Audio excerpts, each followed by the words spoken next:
The bride lost her mind. She went off on the coordinator screaming that she didn't have enough time for photos or videos with her elaborate setup. Hey guys, welcome back to another week of me reacting to your wedding stories, the good, the bad, the ugly, and everything in between. I've got a great story for you guys today, but first things first, in case you missed last week's video, I'm going to link it here. We announced the grand prize winner for our August giveaway. The grand prize winner got a signed copy of my new book, Here Comes the Drama, as well as a $75 Amazon gift card. We also had weekly winners winning $10 Amazon gift cards as well. So go back to that video to make sure and see if you were the winner or not. And stay tuned if you weren't the winner, because there's going to be lots more giveaways coming up very soon. I have an audiobook giveaway coming up shortly, so just keep your eyes peeled and your ears opened. Make sure you're on my email newsletter list, because every single week we send out a new email on Thursdays, and we got some fun sneak peeks and giveaways coming up really soon. Okay, now on to this week's story. Here we go. Some context. The church I got married is massive and beautiful, with a huge congregation. Each summer, there are lots of weddings there, and spots are hard to come by. One rule is you must be a member of the church and have proof of it. I'm not sure how it's proven, but it's tough to secure a date. As a lifelong member, and an active one at that, I didn't have any issues. I even got lucky and scored the later ceremony time, which was considered the better option. Because of the size of the congregation and the number of weddings each summer, the church scheduled 2 ceremonies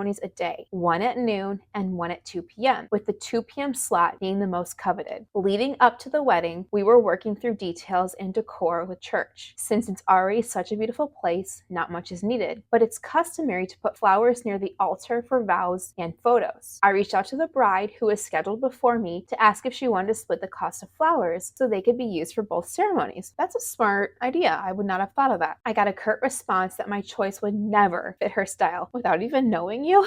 How can you assume? That's kind of crazy. Okay. Even though I said I didn't care what they looked like, that should have been a red flag, but I brushed it off. That is wild. Why wouldn't you want to share it? Here's the thing I've noticed with working with lots of brides, being in a lot of weddings too. There are some brides that are like, let's share everything. If you copy me, it's a sign of flattery. Like, please do take any of it as inspiration. And then I've met brides that are like, this is my wedding. Don't copy it. If you take anything from it, it's a sign of like stealing, copying, and people don't like that. I was someone where I borrowed from friends. I gave to friends after. I took bits and pieces from weddings I liked. I feel like weddings are to inspire. It's to like spread love and happiness. And like, why are you going to just like be like, nope, this is mine. Only I can do it. I don't know. I just think that's weird. That's weird about like a lot of things, like fashion, where you live, how you do interior decorating. Like, just share the love. Okay. On the wedding day, I arrived at the church around 12:30 after having my hair and makeup done. When we went to the room designated for us to get ready, we found it had been taken over by the earlier bride and her party. See, that seems like really close to me. If one's at 12 and one's at 2, I think it said, yeah, that seems really close to be having them interact, because depending on where they go after, unless there's like, okay, you need to be out of the room then by 1 for the next bride, it's hard to like set that if they're like taking over one of the rooms, or if one bride comes early, one stays late. It's kind of awkward, right? We went to the room designated for us when we found it had been taken over by the earlier bride and her party, despite the wedding coordinator having told them otherwise. After speaking with the coordinator, we carefully moved their things into a neat pile, hid the alcohol they brought in against the church rules, and went about our preparations. I feel like there's going to be something about alcohol or touching their things. The first wedding was supposed to be short, about half an hour, but the couple lingered downstairs long after it ended. As 2 p.m. approached, my guests were seated. There was still no sign of them coming upstairs. So where are they? I'm confused. So they went downstairs, but maybe they're doing like their pictures and stuff after, it sounds like. But now the second wedding guests are seated. My sister tracked down the coordinator, who politely asked them to leave so the next ceremony could start. The bride lost her mind. She went off on the coordinator screaming that she didn't have enough time for photos or videos with her elaborate setup. Okay, well, here's the thing. As a planner, as a day of coordinator, you need to know that ahead of time. You need to talk to the place ahead of time and say like, hey, how much time is allowed here? Oh, I only get an hour. Oh, there's another bride after me. And then plan accordingly. You cannot just be like, oh, you know what? I'm the first bride. I'm going to take extra time. Like, no, that's not considerate. Like, it's so important to ask all those questions ahead of time. Talk to your coordinator and see what you're allowed to do. And of course, how much time you have. Because if you don't get that time, find another location, have friends and family meet you there. Maybe you can go outside and take photos. I don't really know how the setup is, but to act like that when you know there's another bride there is just ridiculous. Things escalated to the point where the coordinator threatened to call the police if they didn't vacate the church. She even held her phone in her hand as though ready to dial, and only then did they finally give in. That is wild. I'm guessing it's the coordinator that's threatening to call the police. Yeah, it sounds like the coordinator called the police, but imagine the rest of your day as a bride. You just went off on a coordinator that's doing her job,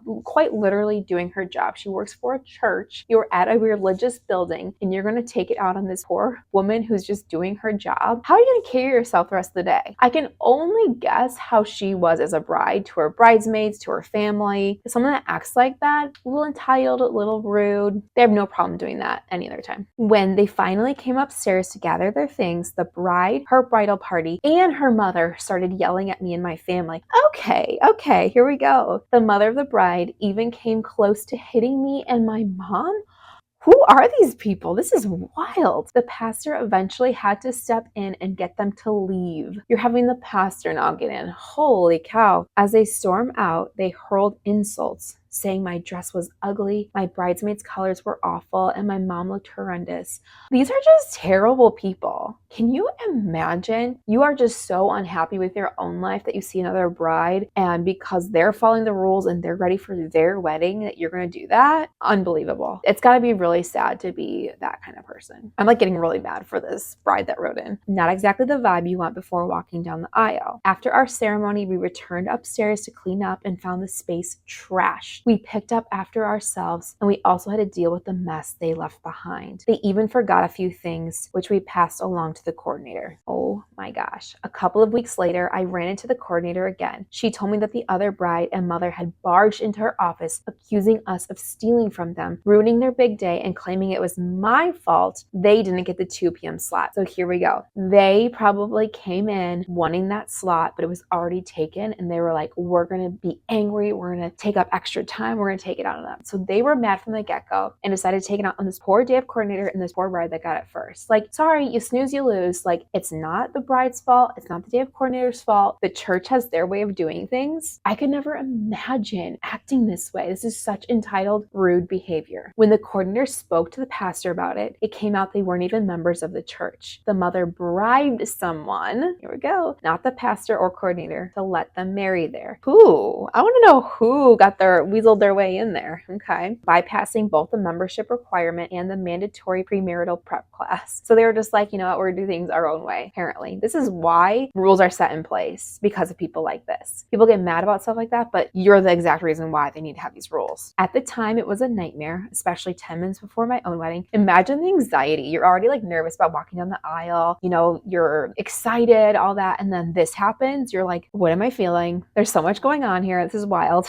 But now it's a funny story we laugh about. I almost forgot to mention the bride had all of her bridesmaids and her mother wear white. The mother's gown was actually more extravagant than the bride's, with more poof and bling. That's interesting. Looking back at the photos online, it's pretty clear this wasn't the bride's day at all. It was the mother's.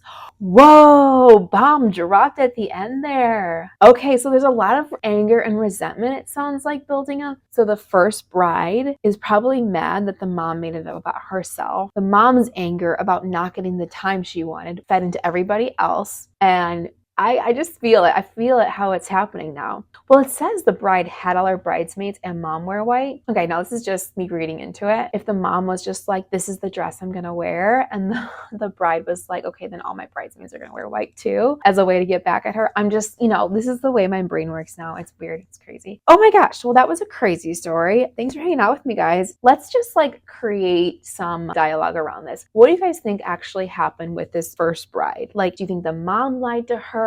Do you think they didn't get all the details? Do you think whoever weaseled their way in there to get them?